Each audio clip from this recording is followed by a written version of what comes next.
Good evening, YouTubers. Tsquare with Tsquare Talk. So today I'm going to be making up a Parmesan cream sauce. It's going to be made with Portobello mushrooms and cilantro, some garlic, some onions, Parmesan cheese, some heavy cream, and some white wine. Any kind of white wine will do.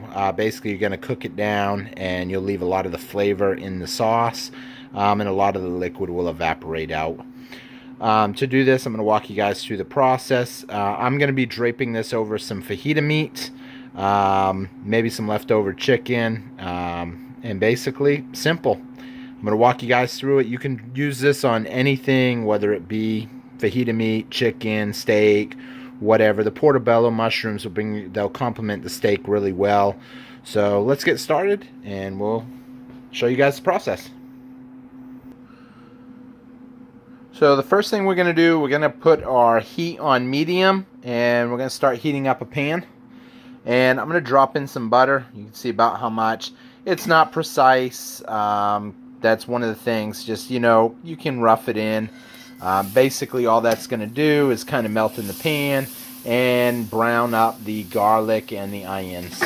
Next thing I'm going to do, I'm going to throw in some garlic. And once this melts a little bit and coats the pan on the bottom, I'm going to throw in some garlic. I'm going to use today pre-chopped minced garlic. I'm going to use about a spoonful. And I'm going to throw in some minced onions that I cut up myself. There's no special way to cut them up. They're going to cook down. You want to get the garlic and the onions in first, because that will brown them up and essentially get them going. So I threw one whole onion, and I'm going to throw about 2 spoonfuls of garlic in there. So I'm using a pretty good sized spoonful. I like garlic. That's one. I'm going to put another one in there and get it stirred up.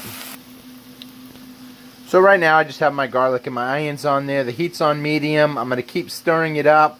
I basically want to soften my onions, brown up my garlic a little bit. And then the next thing I'm going to do is add in my mushrooms. Now the reason I'm doing the mushrooms today, this recipe today, they had the mushrooms on sale. They were $1 a pack. These are regularly like $2.50. Well, they were about $1.25 a pack. They're regularly $2.50 a pack. I love portobello mushrooms. They're high in vitamin D. They're delicious. And basically, this is going to be a great recipe. So, kind of wanted to do it up today. You're going to want to basically keep stirring up your onions and garlic, probably for about 5 minutes on medium heat. This will soften them up. And the reason you do your onions and your garlic first, it's basically a harder vegetable. So you want to work your way backwards from your hardest vegetables first and down to your softest, which your softest is obviously going to be any kind of leafy vegetable. Your middle stuff will be like mushrooms, stuff like that, and your hard stuff will be any kind of onions, peppers. If you have peppers and you want to add them in there, I don't have any peppers today. I basically cook out of convenience, and you can tweak recipes. There's no exact science to this. I kind of started doing these cooking videos to kind of help people get a little bit better at cooking. Friends that watch my channel, and it's expanded to a lot of different people. There's no exact science to it. Anybody can cook. It sounds like, I've heard people say, I can't cook, or this and that. It's simple. You guys can do it. Just give it a try. So I'm going to give it about 5 minutes, and then I'll be right back.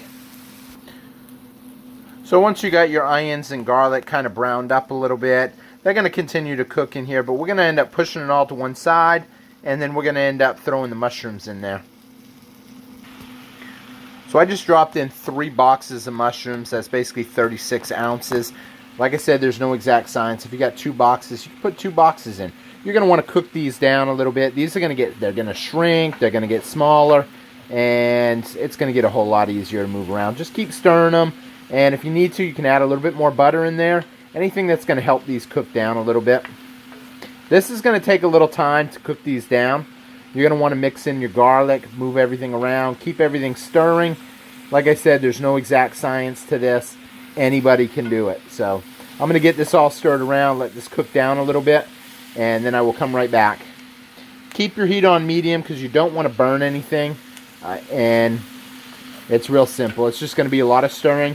You'll probably be stirring this and cooking this down for about 5 minutes. but this is going to be delicious. I mean, big portobello mushrooms. Everybody loves mushrooms with steak, chicken, and you're going to love this.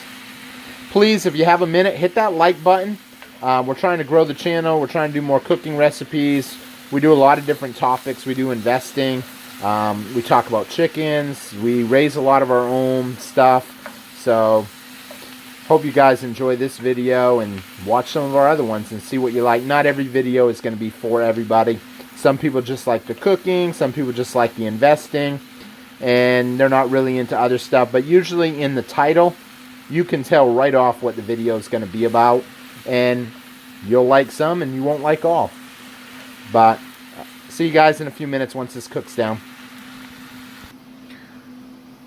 So it's already starting to soften up the mushrooms and basically shrink down in size. As some of the water evaporates out of the mushrooms, it's going to shrink them down. Same with any kind of leafy vegetables, the water will evaporate down and this will really shrink down. So what I have here is, this is cilantro. I'm going to use 2 bundles of cilantro. Now, when I use the cilantro, what I like to do, the first thing I'll do is rinse it off. And when I start cutting, more towards the leafy end, it will be bigger pieces. But as I work my way down to the stems, essentially I don't use all the stems, but what I do use is, you can see how I finely slice up the stems. And the reason I do that is there is a ton of flavor in the stems. So if you throw the entire stem away and just use the leaves, you're actually not going to have as much flavor. So I'll just slice them up really small, because what you don't want to happen is have a bite of food and have something this big in there. So when you do, now you will have one, and you may have 1 or 2. Just try to do your best pulling them out. You can see right here, they'll be more towards the ends though. But every once in a while, one gets folded up in there. Like I said, I'm going to be throwing 2 bundles in here, and I'm going to get it stirred up. I'm going to start out with one, stir it up, let it cook a little bit, and then I'm going to throw the other bundle in.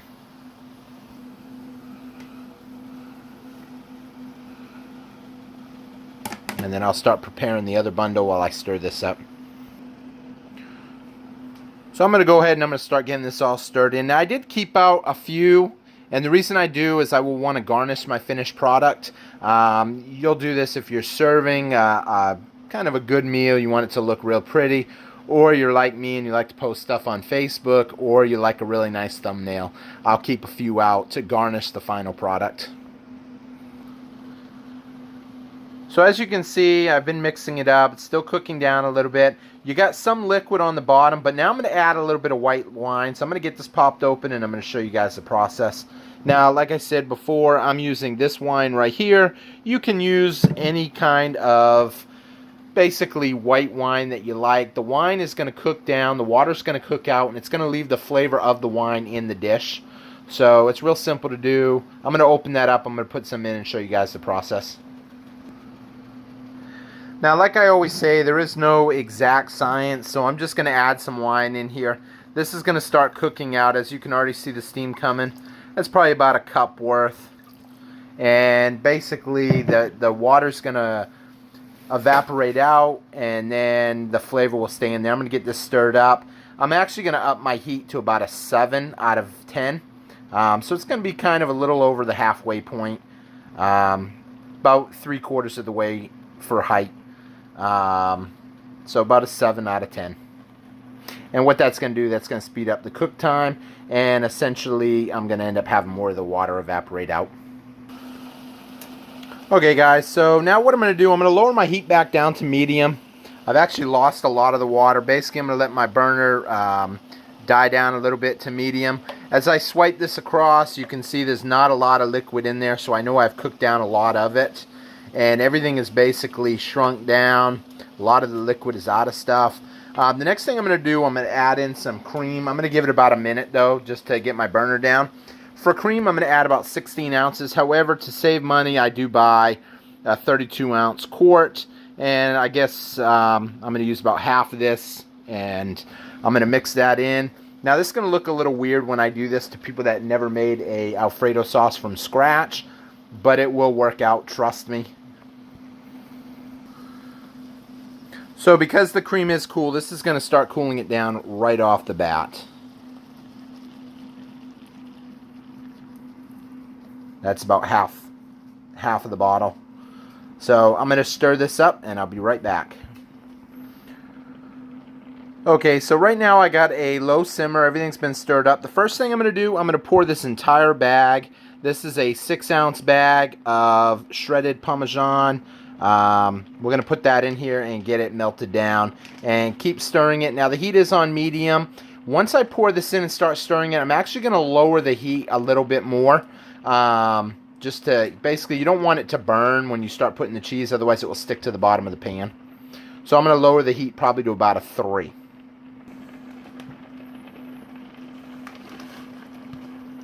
It looks like a lot of cheese, but this is going to melt. It's already creamy. This is going to end up making it cheesy too once this cheese melts. So I'm going to get this all stirred in and then I'll be right back.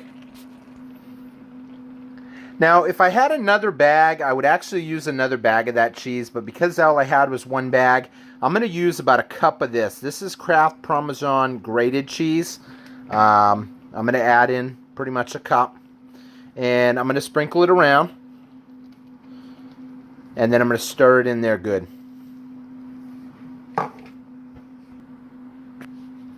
So at this point the sauce is done. I'm going to end up getting my steak ready. This is a real creamy, cheesy mushroom. It has some great flavor to it. I've already tested it. I love it. I'm going to end up plating up some steak, some fajita steak. And then I'm going to put some of this sauce on it. And then I will show you guys the finished product. I will be right back. At this point too, just a mental note, if you are preparing something else like some chicken, some steak, put this on the lowest possible setting at this point. Because now it is done. You don't want to burn it. Your cheese is melted. You just kind of want to keep stirring it because you don't want the cheese to stick to the bottom. And you want the lowest possible heat so you don't overcook it.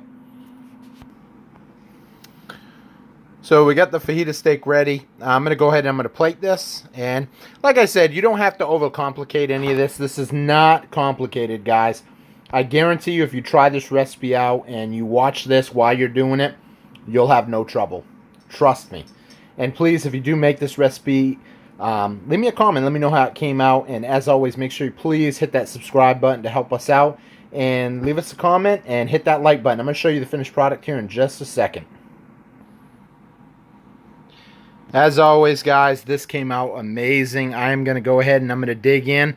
If you guys enjoyed this recipe, please leave me a comment and hit that like button and definitely hit that subscribe button if you're not already subscribed. And I hope to see you guys again on Tsquare Talk. You guys have a great night. Thank you.